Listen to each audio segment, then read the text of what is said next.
Pull up to the crib, jump inside the Benz truck. Hey, jump inside the Benz truck.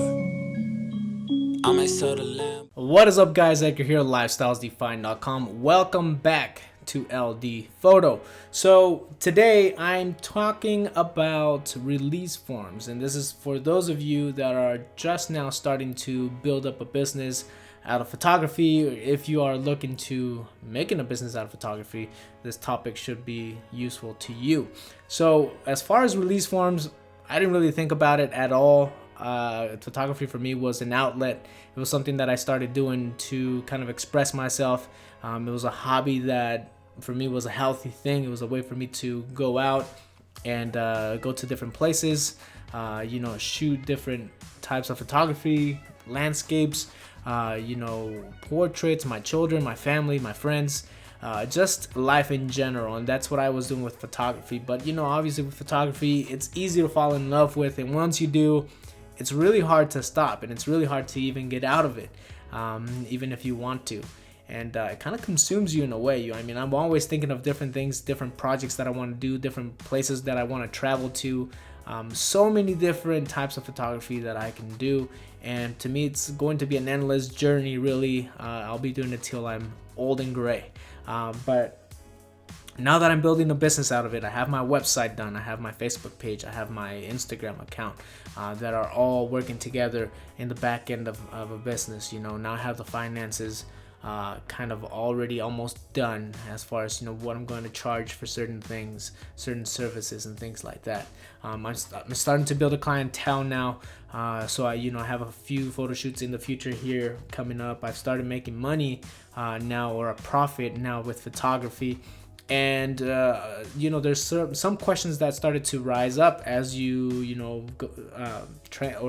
as you go from a hobbyist to a semi-professional to now making a business out of photography. Obviously selling prints is one thing, but once you start doing photo shoots and you start to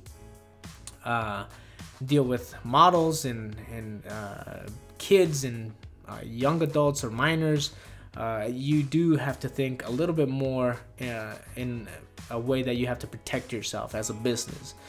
So release forms is one thing that just really I've been doing a lot of research on. And there's release forms, there's not really a blueprint for them, because every photographer is going to be different. Your situation is going to be different. Your type of photography is going to be different. If you're doing children photography, obviously you're always going to, I think it's a smart thing to have a release form.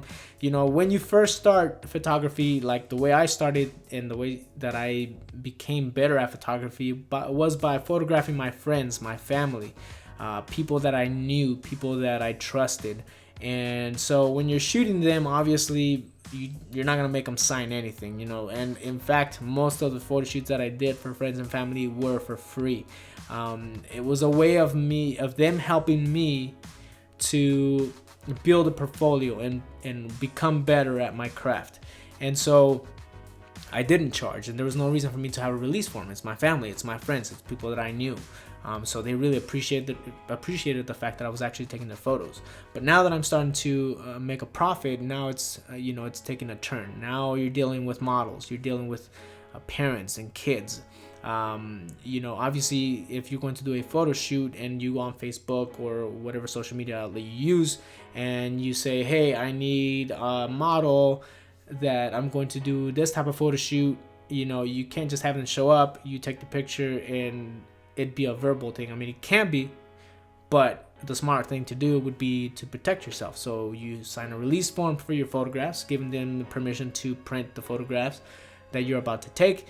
And the other thing is for them to sign that they give you permission to photograph them, and that they agree that you might use these images in the future on social media or for any type of other advertising. Or if you're doing video, you want to include that into your release form as well. So if you're doing photographs, you add that to your release form.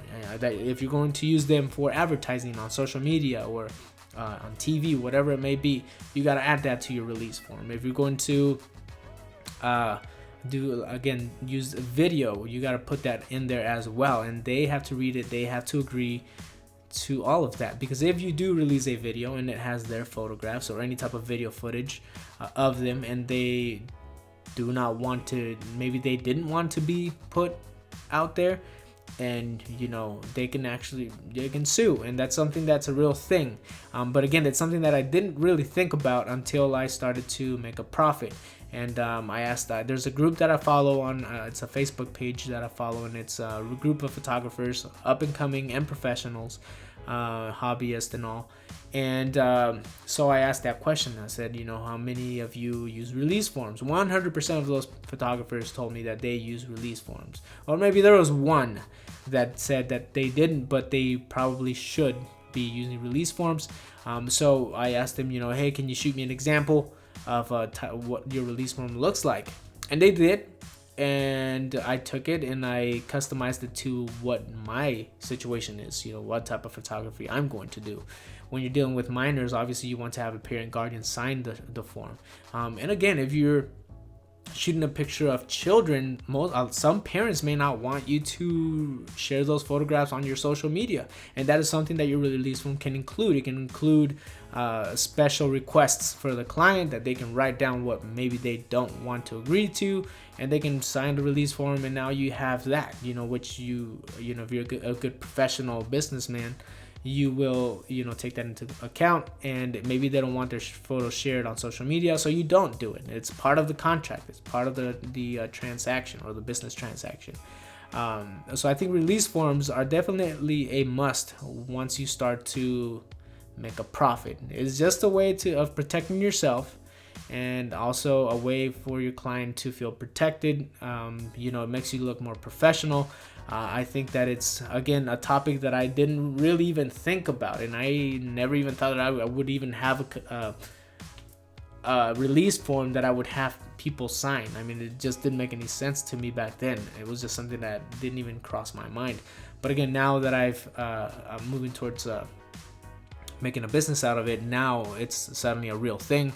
If you're going to be becoming a business, I do suggest that you ask questions about release forms. There's a ton of, if you do a search online, release forms for photographers, there's different types. There's types for models, there's types for minors, there's a group release forms when you're going to shoot a group, especially if it's going to include kids. You want to make sure that parents are able to sign those photographs, just in case you post them anywhere that on social media, because if maybe they come across it and they're like, what, how did this picture get here, how did my child end up on this website? You want to make sure that you're protected. So not the most comfortable topic, and the fact that you're making your client sign it, sign something, sometimes can be a little overwhelming. It could be something that maybe makes them uncomfortable. So the best thing to do is make it as readable as possible, easy to understand.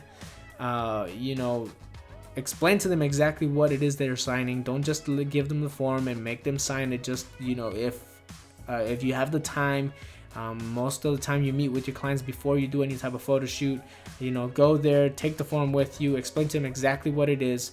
From there, maybe some concerns may arise, but that's where you have the opportunity to talk it out with your client, come to an agreement, sign the form.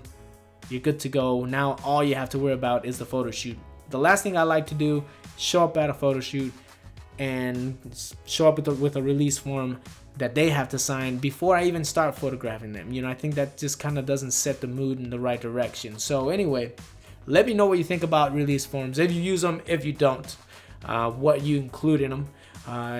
As always, my name is Edgar. Thank you so much for stopping by. Don't forget to stop by our Facebook page where you can join our photography page, which is really cool, LD Photo Life.